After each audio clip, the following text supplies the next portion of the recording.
Welcome to the 2021 F1 season and the opening race, Bahrain. It is finally here, folks. It's finally here. And by the looks of it, we're going to get the battle that everybody's been waiting for. Actually, I'll rephrase that. Red Bull versus Mercedes. You're goddamn right. And you could see it now. Look. We know Mercedes. As the season progresses, they will improve, just like most teams. Except ours. But Mercedes, when they excel, they don't just excel as a normal team. They double excel. Double, maybe triple the fucker. But anyway, this season, hopefully, fingers crossed, it's going to be exciting because last year's season was a snooze fest. We all know it was a snooze fest. Max Verstappen is on point. He's on pace. He's looking confident. He's looking really confident. And as Lewis says in his press interviews, that he's been repeating himself all weekend, that he's looking forward to the fight. But the man what stood out for me, there's two drivers that stood out for me. One was Tsunoda for AlphaTauri, and two was Alonso. Yes, GP2, Alonso. Before the season started, everybody was writing off for Alonso. I saw it all over social media. I saw it all over YouTube. I saw it. People saying, is he going to be the same driver as he was?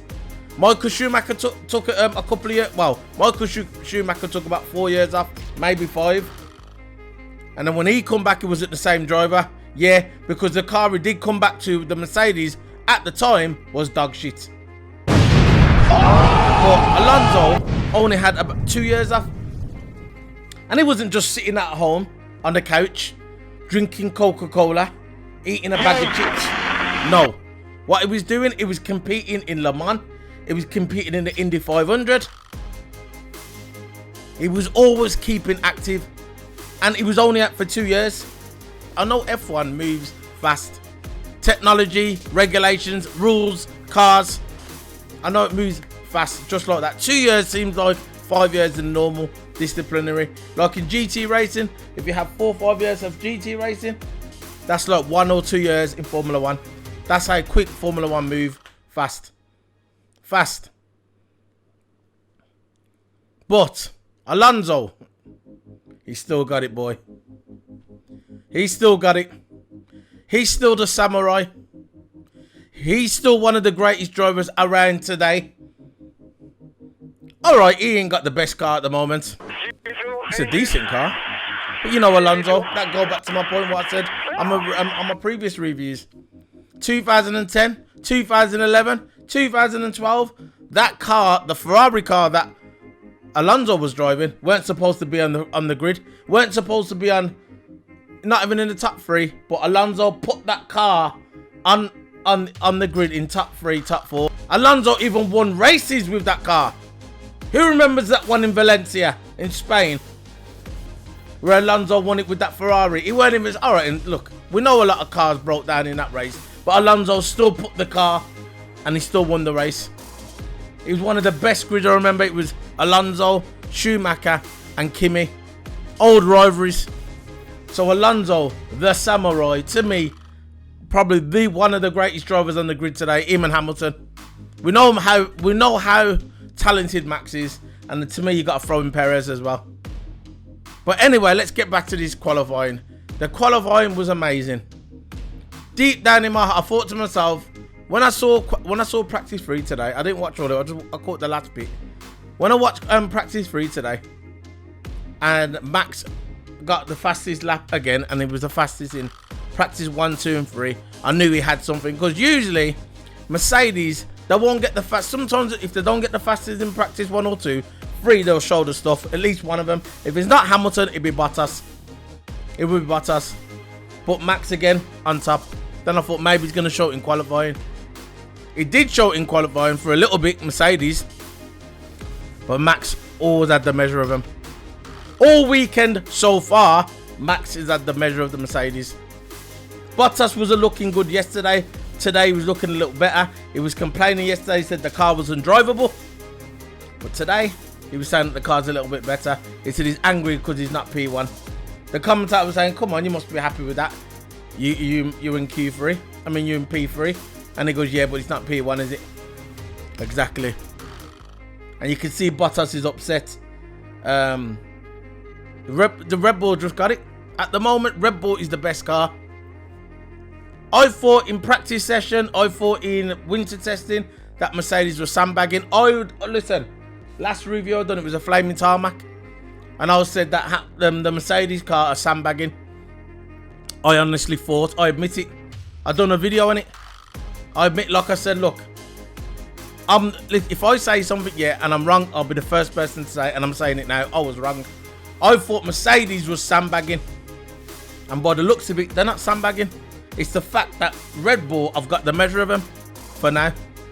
I'm not saying it's going to be like that all this season. I'm not going to say it's going to be like that all through the season. But at the moment, Red Bull, I've got the measure of Mercedes. Hamilton knows it. Bottas knows it. They all know it. Christian Horner's done it. Alright, he's playing it down a little bit.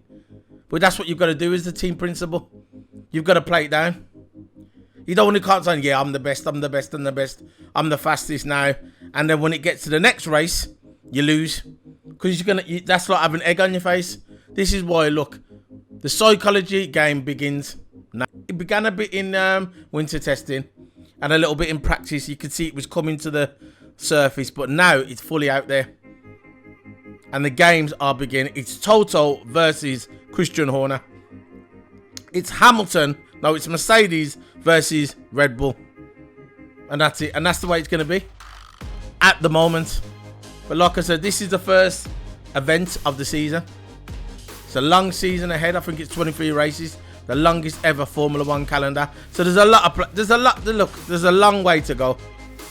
Before we know it, in the next couple of races, if Mercedes get their arse together, they might come out and go, boom, there you go. There goes your new regulations. There goes your drag in your car. We're back on P1 again, 1 and 2 Mercedes. I don't really want to see that. I want to see a fight. I wouldn't mind if Max Verstappen got pole in the next 4 or 5 races. Then you'll see Mercedes come out of the south and instead of being comfortable all the time, getting P1, P2, I want to see Hamilton chasing down Max Verstappen. I want to see Bottas chasing down, chasing down Perez. I want to see that. I want to see the battle between Red Bull and Mercedes. I don't want to see Mercedes just run away with it, because last season was a snooze fest. If you would have watched my videos last season, I'll repeat myself time and time again. I was saying to myself, here we go again. Mercedes 1 and 2, Hamilton. Mercedes 1 and 2, Hamilton. Mercedes 1 and 2, Bottas. And that's all it was last season. And it pissed me off. Because I was thinking to myself, why don't I just do a copy and paste and bring up the video I done the week before, because it's the same thing again. Practice session, Mercedes. Qualifying, Mercedes. Race win, Mercedes. And that's all it was. But this year is a different animal. It's a different animal. Now they've changed the regulations. The cars are a lot more closer. I'm just glad Alonso's back. I'm going to mention Alonso a couple of times in this video. I'm glad Alonso is back. And yeah, it's gonna be very close this season. It's gonna be really, really close. And that's what we want as fans. We want to see this. We want to see Lewis Hamilton, 7-time world champion, going for his 8th world title, and then you got the young Max Verstappen chomping at the bit, chomping on his heels, gunning for his first world title, because he's going to be a world champion eventually. Max Verstappen, there's no denying his talent. If you deny his talent, you're a geek. An internet geek. Grade A internet virgin. Look, I am a F1 fan first. I love Mercedes. I love Alonso. But credit where credit's due. If Red Bull done the work in winter testing, which they did, they've done the work. They've added a few stuff to the car. And at the moment, they're the best team at the moment. Yeah. And hats off to them.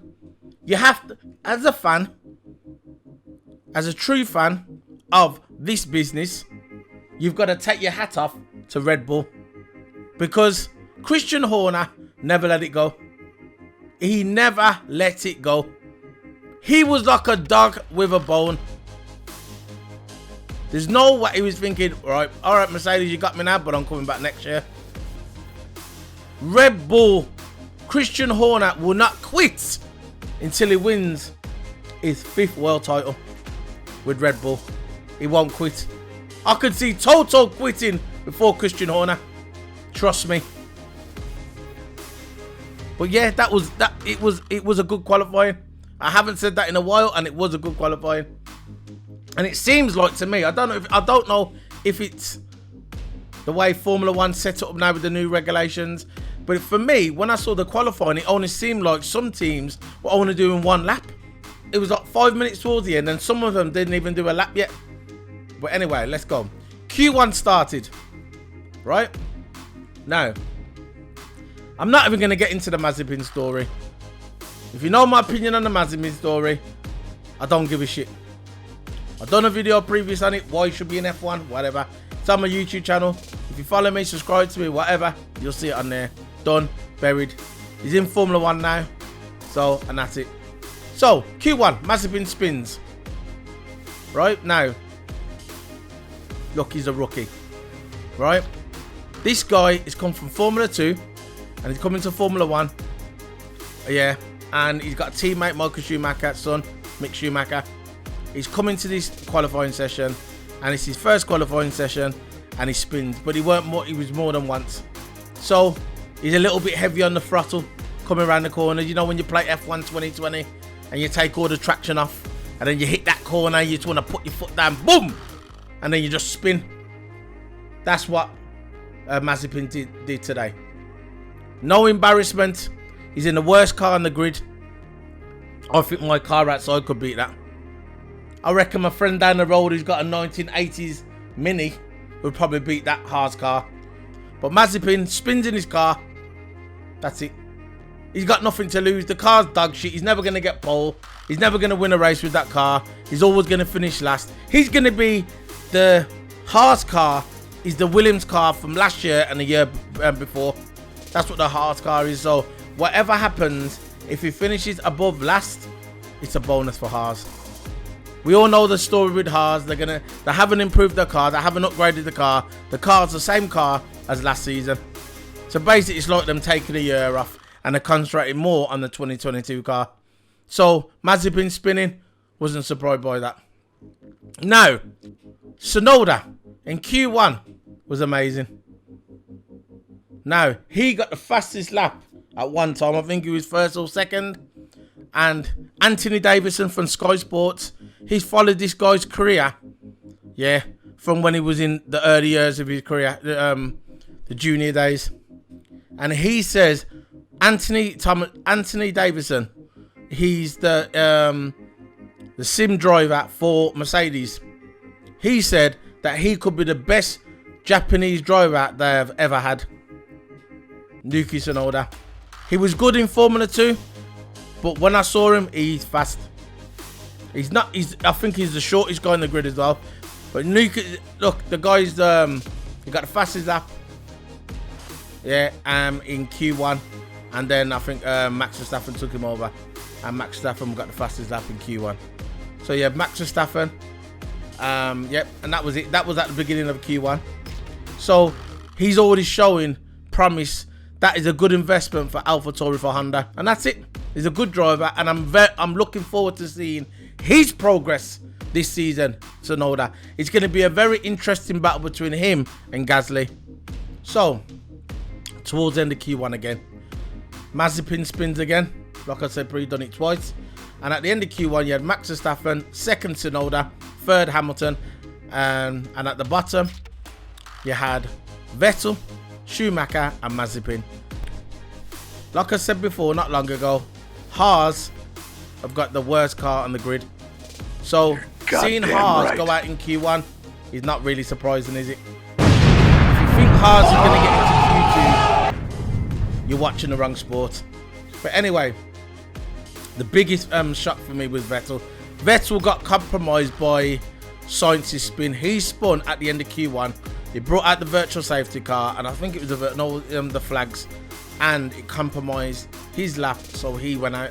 So Vettel was gone, and Ocon was gone, and that compromised a lot. So basically, that's not a good start for Vettel. Vettel got interviewed after the race. I mean, after the qualifying, after his qualifying session, and he said, "Look, I'm not happy about it, but we're just gonna move on." He goes, "Look, I am angry, but I'm just not gonna moan about it. I'm just gonna move on and see what happens in the race." Because that compromise, look, he's better, right? He's coming to Aston Martin, he's feeling confident. All right, the car wasn't the best in winter testing, but he felt like this weekend that the car was getting better and it was improving.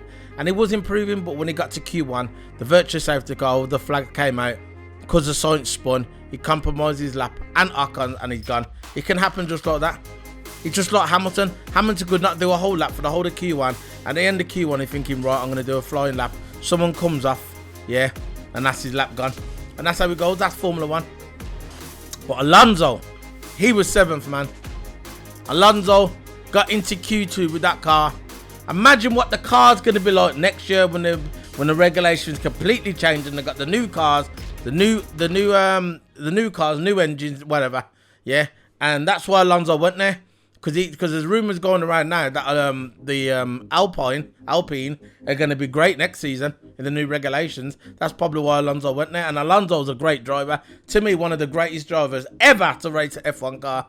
And I don't care if nobody agrees. If you don't agree with me, you can go do one. I don't give a crap, because that's my opinion. You come here to watch me, okay? You come here to watch me.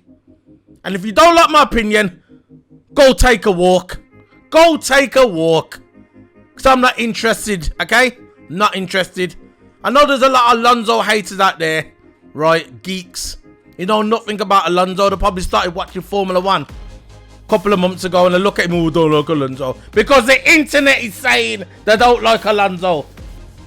You ain't got a clue. Go watch Sky Sports F1 Classic races and go tell me now if Alonso's not a good driver. Geek. But anyway, Alonso finished 7th. How does that feel, geeks? How does that feel? That the guy that you said had no chance of getting into Q2, no chance of getting into Q2, makes it into Q2. Geeks! I was right, like I always am. And if you don't agree with me, do one. Alonso is great. Great. You stick him in a Red Bull and you see Wagwan then.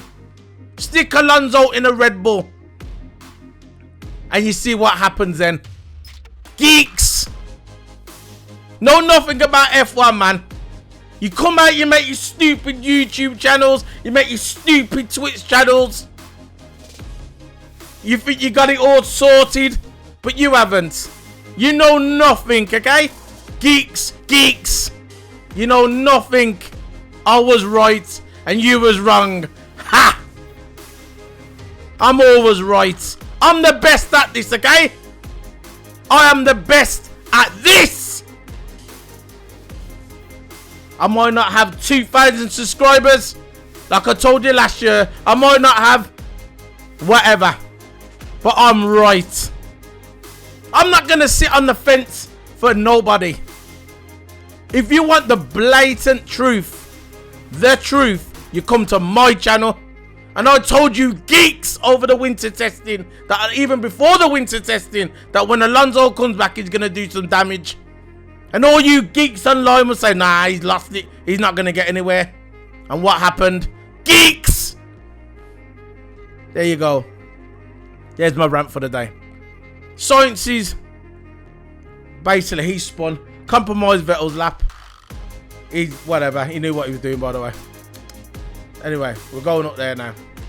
Now Q2 started, yeah. After 8 minutes, yeah, Hamilton set the fastest lap. This is 8 minutes in. 8 minutes in. Cold beverage. Actually, it's not a cold. I'm talking about cold beverage. Fucking coffee. Hot coffee, man. Cold beverage, my ass. I just had a cold beverage, by the way, but I had to have the coffee because I am knackered. I am so tired and I love it. Anyway, so 8 minutes into the qualifying, Hamilton set the fastest lap. I think, oh, maybe Hamilton's setting the fastest lap. Oh yeah. Mercedes are beginning to show their stuff. Was it really sandbagging? Was it really sandbagging up to Q2? Was it thinking, you know what? Let Red Bull think that they are ahead. Let Max Verstappen think that he's got it, and then in Q2 we're gonna show our stuff to throw him off. Because that's what I was thinking. 8 minutes in, I was thinking, where was his pace? Hamilton is showing his pace right now, and all of a sudden Max Verstappen come out, boom, got him again. Done. It was Mercedes 1 and 2 for 8 or 9 minutes until Max come out and banged out a fastest lap again. So Max always had the measure of him. Always, like I told you at the beginning of the video, he always had the measure of Mercedes. And it's good. And you know what? I'm glad. For the first time in a long time, I'm glad. You know why? Because nobody wants to see the same shit week in, week out. I don't care if you're a Mercedes fan. I don't care if you're a Ferrari fan. I don't care if you're a Red Bull fan. It doesn't matter to me. I am an F1 fan first. And this last season was a complete snooze fest. All right, listen. I know Hamilton winning getting the race room record was good. Mick Schumacher being there, giving him his dad's helmet, it was good. And then Hamilton in Silverstone when his tyres were completely shot, and he finished that last lap while Max Verstappen was chasing down, but he didn't catch him because Hamilton won the race. But what I'm saying is, yeah, he had his bits, but overall, the big picture, overall, last season was dog shit. And I don't care what anybody says, the season was dog shit. I don't care what fan you are. I'm a racing fan first. I don't want to see one team dominating. I don't want to see it. Now, by the looks of it, we won't see it. But at the end of Q2, and that was it at the end of Q2. Q3, the ones that was out in Q1 was Sainz, Leclerc, Hamilton, and Tsunoda. And the ones that were out, Perez got compromised because at the end of Q2 when I was going on the last stint to try and get into the fastest to get into Q3, Perez got compromised. They put the medium tires on. Everybody was running on the soft tires. They compromised Perez, and Perez come out and he couldn't get out of Q2. Don't know why they put the medium tires on. It may be strategy for tomorrow because when Q2 starts, yeah. When you have to start, the first tires you put on, they're the ones that you're going to use in the race. Mercedes had the soft tires on. And I think Max Verstappen had the soft tires on. The majority of teams had the soft tires on. Because when you start Q2, the tires you use first, you've got to use that in the race, the beginning of the race. So the majority of them had soft tires on. But Perez had medium tires on. And that compromised him and he couldn't get into Q3. So that was Perez gone, and that was it. Alonso, again, geeks. Alonso got through to Q3. Geeks, put that in a pipe and smoke it. Alonso, yeah. We had the showdown. It was between, basically, Mercedes versus Max Verstappen. There was no Perez there, like I just told you. His lap got compromised. He was gone. So Max Verstappen was on his own. He was on his own. Versus the two Mercedes. And did he crack under pressure? Of course he never. Would you expect Max to crack under pressure? No. He's a bit reckless sometimes, but pressure, I don't think he does crack under pressure. And Max Verstappen pulled out. You had Bottas come first. He was provisional pole.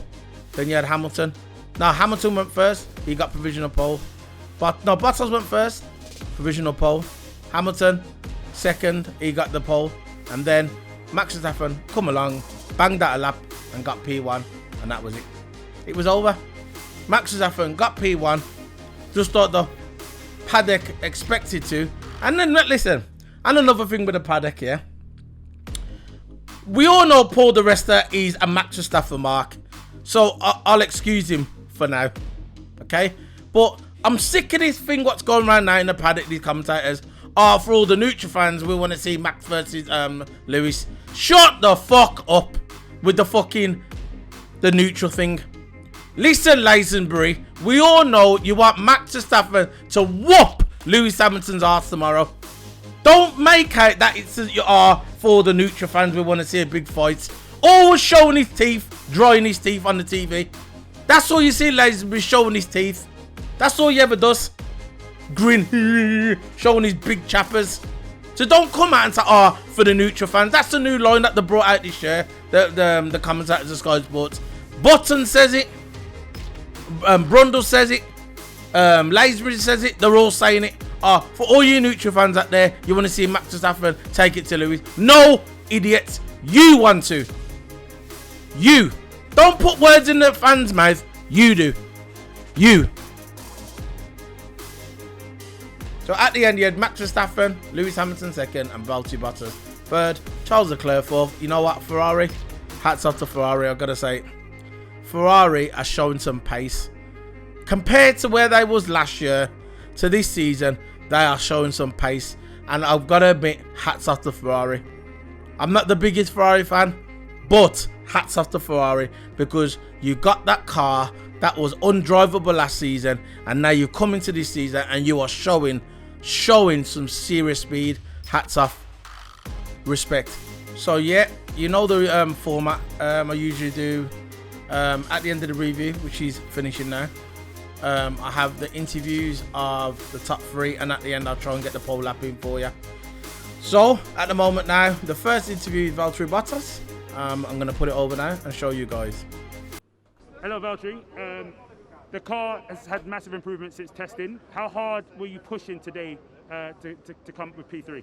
We've definitely made some steps from testing, and that's good to see. Still, of course, we're not happy to see that we're behind Red Bull, but that's the situation at the moment. And of course, myself, I was pushing as hard as I could to try and be as close to the front as possible. And I think the beginning of the qualifying was slightly compromised, so I only had one new tyre set for Q3, which compromised that slightly to fight for the pole. But it's not the end of the world. We are still in a good place as a team, and anything is possible from there. When you look at the times from today, what do you have to do tomorrow, strategy-wise and even car-wise, to challenge? Good thing we have two cars against Red Bull. They have only one car at the front, so normally strategy-wise that gives us an edge. I can't say in detail what's the plan going to be, but we try to win the race one way or another, and I think it should be an interesting race. And normally starting here from third place is good. I had a bad experience last year starting from second with quite low grip on that side of the grid, so let's see. Team-wise, are you guys feeling like you're in a good place, in a better place, much better place now? Better place, yes, but not clearly where we want to be. Yeah, so Bottas basically saying the strategy. Yeah, it's true what Bottas said, in my opinion.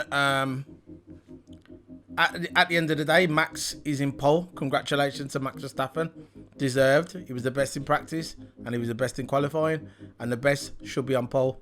No matter what, it doesn't matter who it is. He should be on pole, and he got it. But there's one thing what Bottas just said, and I agree with him. At the end of the day, there's two Mercedes cars up there, so they can try and do a tactics and come together and try and look, when it starts tomorrow, Hamilton's got to try his best to try and get Max Verstappen in that first corner, because we all know about Max Verstappen. I know with the cars that he's faster now, and it's got more stability in the cars, better traction coming out the corners. Max Verstappen, the Red Bull car. But we all know sometimes Max Verstappen starts are not the best.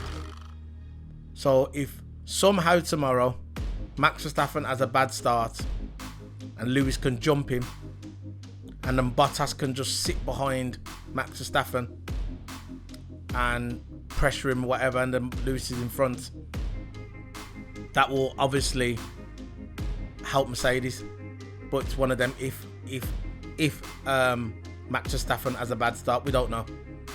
But anyway, the next video is going to be Lewis Hamilton.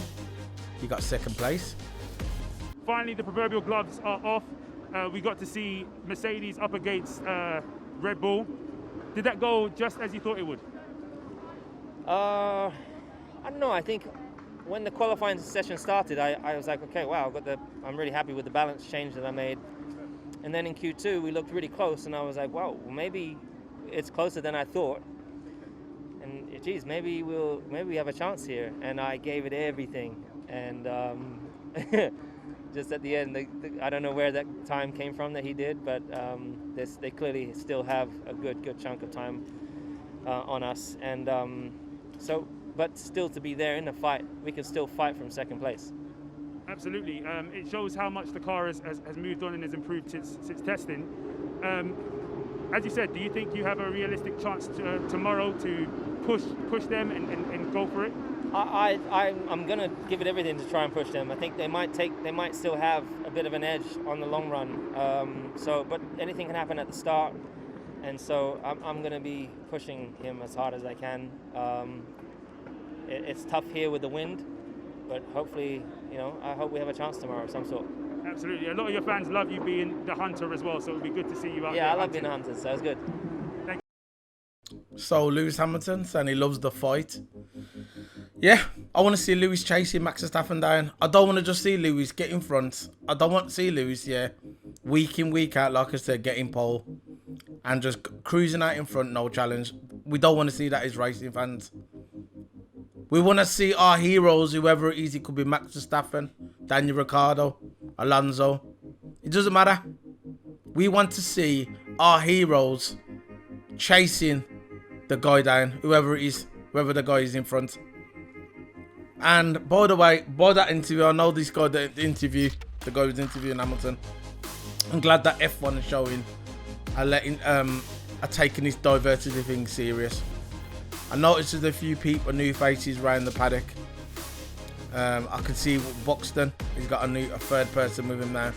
Man of colour, diversity. This is what I want to see. And I know that guy was interviewing Lewis as well. I'm happy that F1 are showing that we're gonna take a stand and we're gonna put a few more people in there. Diversity, people of colour. Now this is the last interview. This is from Max Verstappen. This is the pole sitter. Probably in most people's eyes, it will be their favourite tomorrow for the race, but we'll see. Like Lewis Hamilton said, anything can happen in the start. I said it just before the interview. Anything can happen. Like I said, Max Verstappen could have a bad start. Lewis Hamilton could jump him. Then he'll have a Mercedes in front of him and a Mercedes behind him, hunting him. So, this is the Max Verstappen interview. Let's go. Finally, the gloves are off. You were able to go mano a mano against the Mercedes. Was that just what you expected? It's always difficult to expect anything, but I think the whole weekend has been going really well with the balance of the car. So, very, very pleased, of course, to be on pole, basically. Your race pace was confirmed today. In the eyes of so many people. Are we just seeing the tip of the iceberg of what you guys can perform with this season? I hope so. I hope that we can keep this up, but let's see. There are no guarantees, of course, for the other rounds, but for us it's a great start because always we had to play catch up, and I think it seems like we have a good base to start from, and just work from there. We will try to have a good result here, and then we'll try to do even better the next one. You've got two Mercedes in the top three. What do you expect from them tomorrow, and how are you going to? They will make it difficult for me, but I like the challenge. I like to fight them. So let's see what we can do. As you see, Max, same thing what Lewis said. He likes the fight, and if you're a professional driver, if you're a Formula One driver, and you don't like the fight, you're in the wrong sport. Because this is what Formula One's about: fight, wheel to wheel. And we didn't get that last year. People say, "Oh yeah, last season was good." No, it wasn't good. It was dog shit. It had its moments, but the majority of it was predictable. So, that's the end of the review, the qualifying. My first review of the year. Don't worry, next week we're still going to have the Flaming Tarmac still. There's a Flaming Tarmac coming. I think we're going to be on episode 16 now. But this is the end of the F1 2021 qualifying review. Don't forget to hit the subscribe button. And yeah, this is Solo P1 signing out. See you tomorrow for the race day review. Thank you very much, guys. Bye.